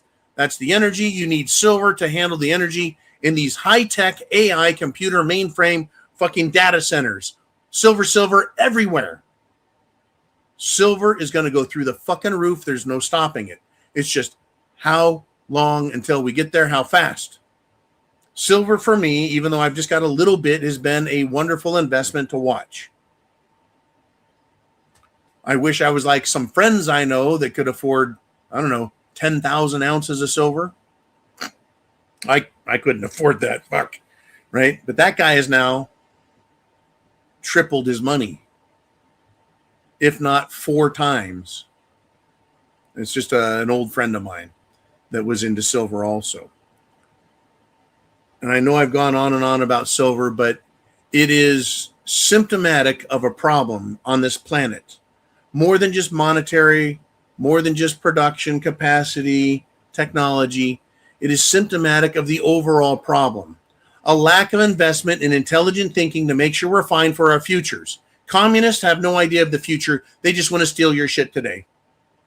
Bankers don't think about the future. They just want to steal your shit today. Muslims, idiots from the Middle East, don't think about the future. They just think about their religious wars today. If it was not for Europe and America and our close allies who are civilized and understand math and aren't retards, have these countries, these nations have created a technological world in which we all have a higher standard of living. But these dumb motherfuckers won't stop stealing, won't stop destroying, won't stop killing, won't stop committing genocide for their wacko religious belief systems and greed. As a consequence, shit has hit the fan, which is why we all need to be prepared for what comes next. But John, you can't eat silver. Yeah, I know. You can't drink silver either. But I don't feel like destroying myself because of someone who says I can't. That's why I have prepared. Mr. Uman, let's do it. I got some more super chats at the end of the show. Dan the man with a $5. He says, the Somalia people in Minnesota pirates without their boats milking the government system on a level never seen before. You know what's amazing about this, Big Dan? As bad as Minnesota is, where the hell is it? It's that direction. As bad as Minnesota is, billions of dollars stolen. The researchers, the investigators are looking at the state of California.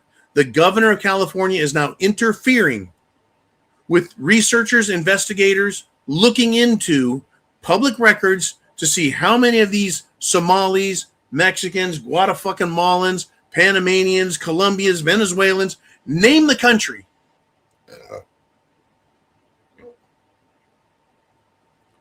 How much they've stolen there is going to make Minnesota look like the first inning of a slugfest baseball game.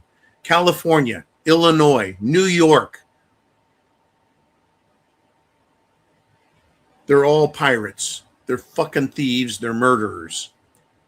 And that includes bankers, businessmen, politicians. They're every bit as fucking dirty because they're allowing it, they're promoting it, they're facilitating it, and they're participating in it. Woo! Thank you, Big Dan. Super chat. And then I think do we have one more? What's out there, Mr. Uman? Oh, yes. Blue Cord Devil back with a $50 super chat donation.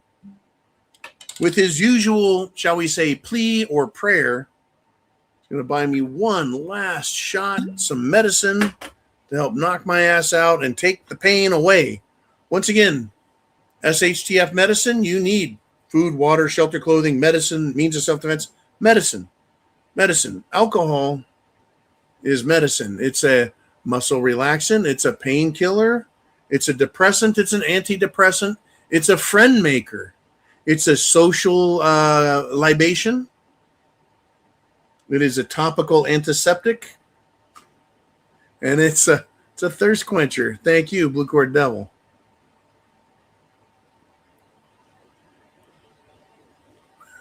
Scotch.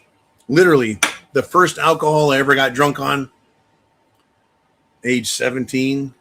Got so drunk, puked my guts out, swore I'd never drink this stuff that tastes like wood again. And lo and behold, got older and developed a taste and a respect for Scotch and all alcohol. So it's not abused. I'm not an alcoholic. I quit every day, go to sleep. I don't need to drink in the middle of the night. Just like man, I'm able to get up and go to work. Anyways, I joke, I keyed. But here we are, folks. Blue Quartz says, peace and prayers, John, Jolene, man, and everyone else. Watch your six. Stay calm, stay armed. Check in on your older neighbors, check your preps, and fill in what you are short on. Go to thepreparedmind.club, C-L-U-B. It is our flagship website, thepreparedmind.club. You can get all your prepper items there, short of things that I can't sell because I don't have the proper licenses. But all in all, you go to thepreparedmind.club, look for what you're interested in, click on the button, takes you to their store where they can legally sell you what you need: food, water, shelter, clothing, medicine, means of self-defense. They'll ship it to you. They'll take care of all the business. I am just a conduit through which people are directed to get prepared, because chance favors the prepared mind. Is yours? That is the question. God bless America. Get prepared. Semper Fi means always faithful. From one American, one Marine, to all Americans and all vets and all active duty, everyone who loves the red, white, and blue, our Constitution, our history and culture, whether you're an American or Canadian or Australian or New Zealander, a Brit, a Scot, one of the Welsh or the Irish, over on the continent, in the Netherlands, France, Germany, Italy, Spain, Portugal. Yeah, I got an email from a Frenchman. I want to say merci beaucoup. Je m'appelle Jean. Je parle français, comme ci, comme ça. Anyways, love you all. I'll see you guys soon.